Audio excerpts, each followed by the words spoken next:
गौ सेवा का महत्व कौन नहीं जानता। विज्ञान हो या सनातन ज्ञान, सब गौ माता के वरदानों से भली भांति परिचित है। सनातन धर्म में कहा गया है कि गौ सेवा से बढ़कर कुछ भी नहीं है। मध्य प्रदेश के सनातन धर्मी मुख्यमंत्री डॉक्टर मोहन यादव भी गौ सेवा के महत्व से भली भांति परिचित हैं। मुख्यमंत्री डॉक्टर मोहन यादव ने प्रदेश में गौ संरक्षण की दिशा में अभूतपूर्व निर्णय लिया।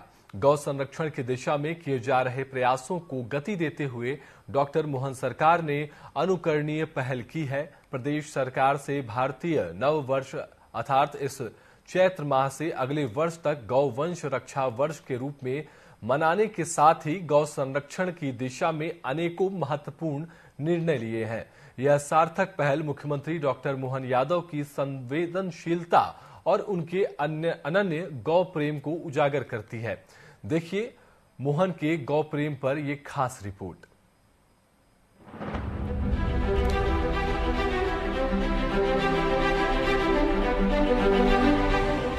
भले ही गौ माता हम सब की आस्था का केंद्र है, लेकिन वो वोटर नहीं है। राजनीति में वोटर ही भगवान होता है। डॉक्टर मोहन यादव को पता है कि गौ सेवा सिर्फ लौकिक उन्नति के लिए नहीं, बल्कि समूची सृष्टि की भाग्य विधाता है। इसीलिए भोपाल में आयोजित गौ रक्षा संवाद में मुख्यमंत्री डॉक्टर मोहन यादव ने गौ सेवा के लिए बड़े बड़े फैसले किए। खुद डॉक्टर यादव ने कहा कि भले ही गौ माता मतदाता नहीं, लेकिन सनातन संस्कृति और धार्मिक मान बिंदुओं में सर्वश्रेष्ठ है। तो नया साल गुड़ी पड़वा से आता है, मार्च या जईरा धीरे से आईरा, फागुन के बाद चैत्र, तो ये चैत्र का महीना खाली नहीं जाने देंगे। तो ये पूरा वर्ष गौ वर्ष के रूप में माना जाएगा, गोवंश रक्षा वर्ष, ताकि पूरे साल और भी कई बार बैठेंगे और कई बार बैठने के बाद अपनी श्रेष्ठतम गौशालाओं के संचालन के उनके भी पुरस्कार की घोषणा करेंगे कि कौन श्रेष्ठतम गौशाला का संचालन करता है।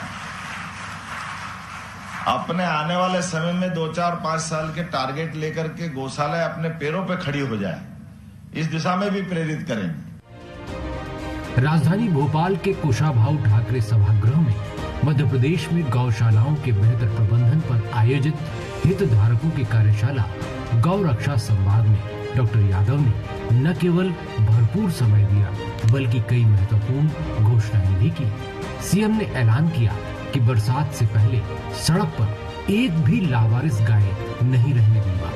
उनके पौष्टिक भोजन के लिए भत्ते की रकम दोगुनी कर दी। जोर देकर कहा कि सबको अपने घर में गाय का पालन करना चाहिए। डॉक्टर यादव के पिता वृद्धावस्था में भी गाय की सेवा करते हैं, लेकिन एक मुख्यमंत्री होने के नाते गायों की देखभाल के लिए वे वही इंतजाम करने का प्रयास कर रहे हैं जो माता की देखभाल के लिए करना चाहिए। शायद यही डॉक्टर मोहन यादव की पहचान है।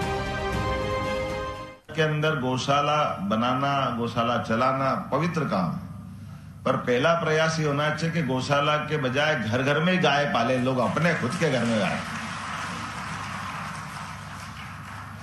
जब अपने घर में ही पशुपालन की व्यवस्था अपन करेंगे, कोई शहरी क्षेत्र में बहुत कठिनाई है, बिल्कुल जगह नहीं है, वो अलग बात है। अदरवाइज जहां जहां जगह है, हमारा अपना गौ माता से संबंध आना ही चाहिए। भोपाल में आयोजित गौ रक्षा संवाद में मुख्यमंत्री डॉक्टर मोहन यादव की घोषणाएं। प्रदेश में संचालित गौशालाओं को श्रेष्ठ संचालन के लिए पुरस्कृत किया जाएगा। भारतीय नववर्ष अर्थात इस चैत्र माह से अगले वर्ष तक गौ वंश रक्षा वर्ष मनाया जाएगा। चरनोई की भूमि से अतिक्रमण हटाए जाएंगे। सड़कों पर गाय दुर्घटना का शिकार होती है। प्रति 50 किलोमीटर पर ऐसी व्यवस्था होगी कि घायल गाय को इलाज के लिए आसानी से ले जाया जा सके। हाइड्रोलिक कैटल लिफ्टिंग व्हीकल का टोल व्यवस्था के अंतर्गत प्रबंध किया जाएगा। गौशालाओं को प्रति गाय 20 रुपए के स्थान पर 40 रुपए की राशि देय होगी। चारा या भूसा काटने के लिए प्रयुक्त होने वाले उपकरण पर अनुदान की व्यवस्था होगी। इसके लिए पंचायतों को आवश्यक सहयोग किया जाएगा। अधूरी गौशालाओं का निर्माण पूर्ण किया जाएगा।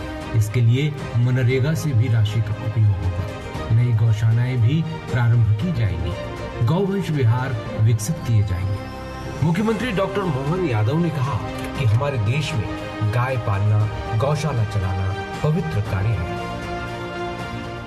तो जितनी भी हमारी अभी गौशाला अधूरी है, किसी हालत में सारी अधूरी गौशालाओं को पूरी कराएंगे, ये सरकार ने पहला निर्णय किया। और फिर क्रमशः मनरेगा के माध्यम से ये नीचे तक ले जाएंगे। जहां जहां जरूरत है वहां गौशाला बनवाएंगे, इसमें कोई संकोच नहीं। दूसरा, गौ संवर्धन बोर्ड के माध्यम से अभी गौशालाओं को जो 20 रुपया देते हैं, तो कम से कम डबल तो कर ही दें। आज अपने यहाँ 20 के बजाय 40 रुपया देने की घोषणा करें। गौपालक परिवार यदि गाय के दूध का उपयोग करता है तो सेवा में भी पीछे नहीं रहना चाहिए। डॉक्टर यादव के अनुसार राज्य सरकार का प्रयास होगा कि गौवंश के सम्मान के साथ दुग्ध उत्पादन में वृद्धि हो और गौशालाएं भी आत्मनिर्भर बने। मुख्यमंत्री डॉक्टर मोहन यादव ने कहा कि पशु अभयारण्य गौ विहार के रूप में विकसित होंगे।